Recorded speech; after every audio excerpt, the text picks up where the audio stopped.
I've always enjoyed trains. So when I had the idea to do trains for my next story, I was like, well, why don't I actually turn the building of this train into a video? And this is the second iteration of the same train, but I think it's a improvement on the first draft. I personally grew up close enough to the rails to hear the sound of the midnight freight train go by every night, which I still hear. So I figured, why not kind of draw my inspiration and really go to town on this train? I decided to stick with a grayer palette with a undertone of dark oak. Just because I'm building creative, I didn't want to make this build so expensive that it was impossible to recreate unless you were using creative mode. I think that for the most part, most of the items, apart from the large amount of anvils for the tracks, is pretty easy to obtain through survival. The scale for the train is roughly about 9 blocks wide from side to side, but the height is a little bit taller, about 15 blocks, give or take. This is the first class car.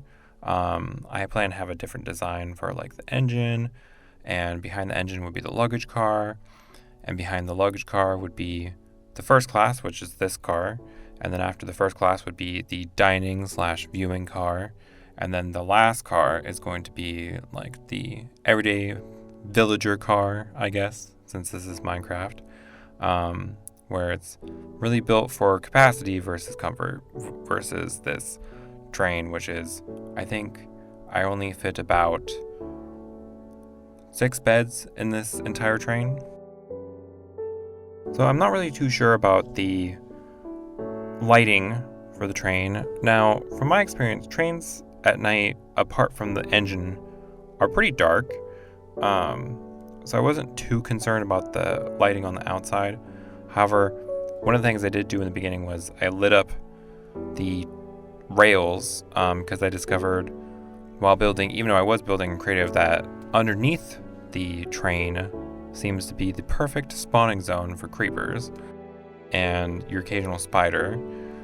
I don't think the spiders are a problem, but if you're going to be using this as a base and a creeper spawns underneath the stairs, that might be a problem, especially considering the design kind of suits to have all your storage beneath where the explosion zone would be. So I would just keep that in mind, that really it is kind of a pain to light it up after you've built the train.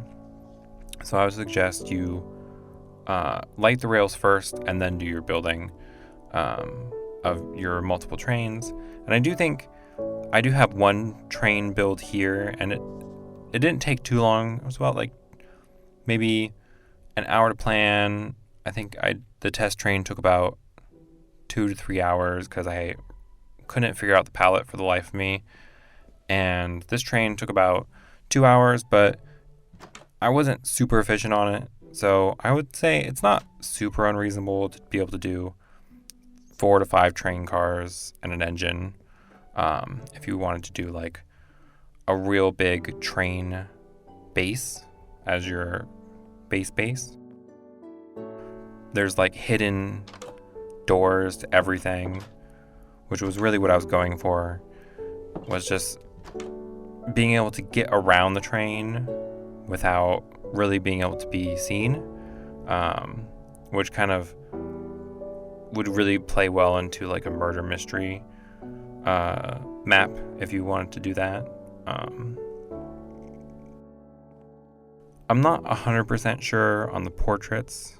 They kind of do ruin the first class aesthetics, but the jungle doors I think were a nice touch, kind of to separate the first class doors from the actual like going back and forth doors. And of course, the flowering azaleas in a pot are, perfect. And of course, that trapdoor leads down to the storage for the staff. This is the crown room. I think it takes up about a third of the entire space inside the train. Got some netherite armor, double bed, loft area. Got some flowers and pots on top of our ancient debris. And of course, that secret passage that leads down below to more storage space. And of course, the exit that would lead to either outside or perhaps another train. The exit for the staff is separate and below, like the exit for the non-staff. Keep going, go back through the hidden area, past those amazing azaleas, and then we exit out the guest area, and it's finished. I just want to thank you for watching, and I don't know if you like this type of video. If you do, leave a like, or, follow or give a comment. Either. I hope everyone is having a good start of the year, and everyone stay healthy. See you in the next video. Bye.